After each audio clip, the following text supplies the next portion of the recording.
At the foot of the ladder. The limb footbeds are only barely. Get ready, John. Okay, let's go. Hippity hoppity, hippity hopping over hill and dale. Da da da da da da da da da da da. July 20th, 1969. 600 million people sit in front of their televisions. Neil Armstrong steps onto the moon. It is the greatest triumph in American history, and one of the greatest cover-ups of the 20th century, because the man who built that rocket was not an American hero. He was an SS-Sturmbannführer.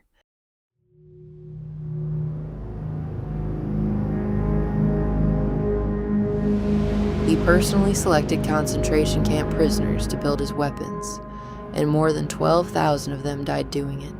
His name, Wernher von Braun.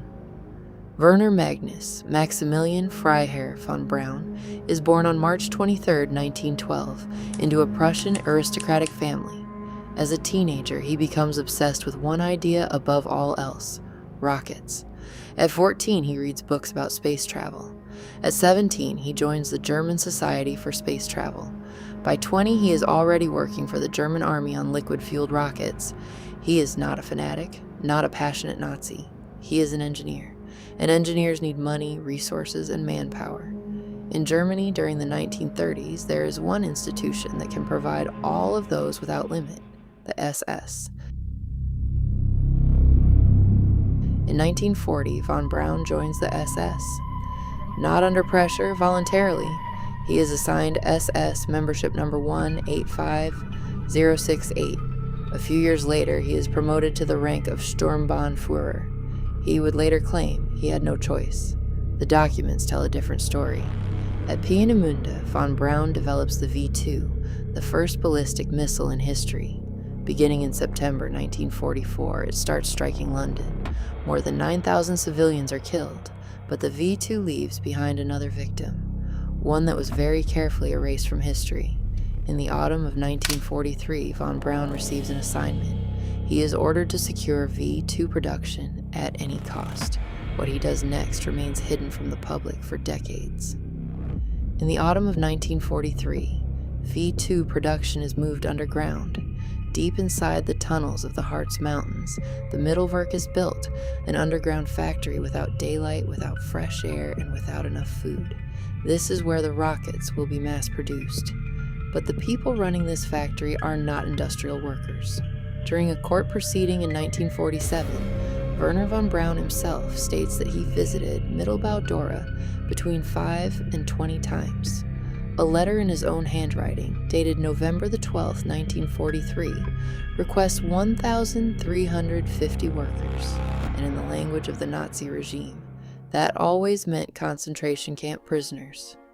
Another letter, dated August 15, 1944, proves that von Braun visited Buchenwald concentration camp and personally selected prisoners there.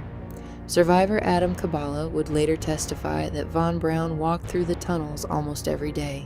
He saw the prisoners backbreaking labor, he saw their suffering, and he never once protested. Even the sight of the dead left him unmoved. 12,000 forced laborers died at Mittelbau-Dora. That makes the V-2 the only weapon in history whose production killed more people than its actual use. Then comes the spring of 1945. The Allies are advancing. Von Braun knows what is coming. He makes a decision, and it will save his life. He does not flee east. He does not disappear into the chaos. He deliberately seeks out the Americans. He and his brother Magnus ride a bicycle toward a U.S. Army unit. Magnus speaks English. He says, "My brother built the V-2 and he wants to surrender." What follows is one of history's greatest bargains. In Washington, U.S. intelligence officers have already spent months compiling lists of German scientists. President Truman officially approves the program in September 1946. It is given an innocent name, Operation Paperclip, named after the ordinary paperclips used to mark personnel files. The problem is that many of these men have files that are better left unread. Von Braun was an SS officer. Others had participated in human experimentation. Truman's directive is explicit. No one with an active Nazi past is to be granted U.S. citizenship. The U.S. Army faces a problem. Von Braun's file is deeply incriminating. They cannot naturalize him, not officially. So they do something that will not come to light until decades later. Files are falsified, biographies are rewritten. SS-Sturmbannführers become useful anti-communists. Von Braun and about 125 of his colleagues are taken to Fort Bliss, Texas. They receive salaries, housing, protection, and the chance to keep building rockets.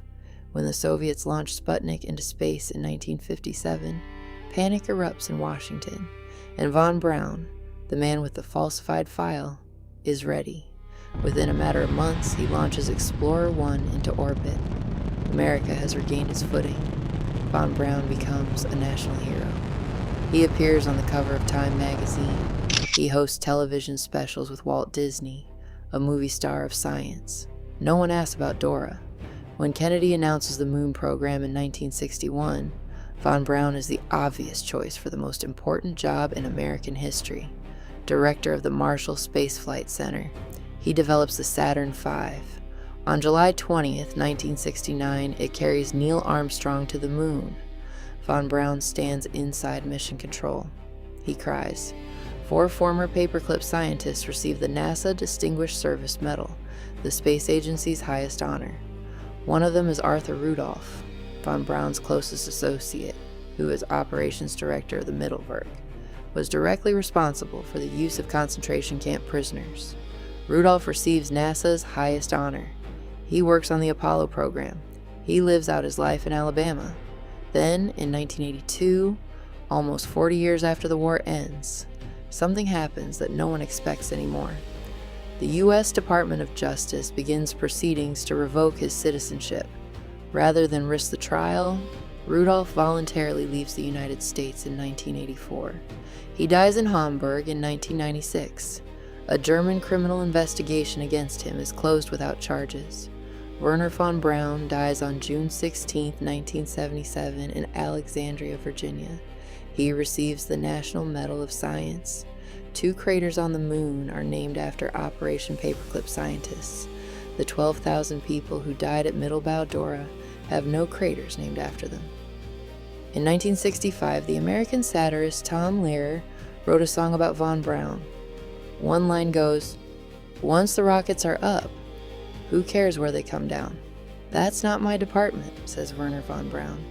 It was never his department who built them either. No one ever asked about Mittelbau Dora.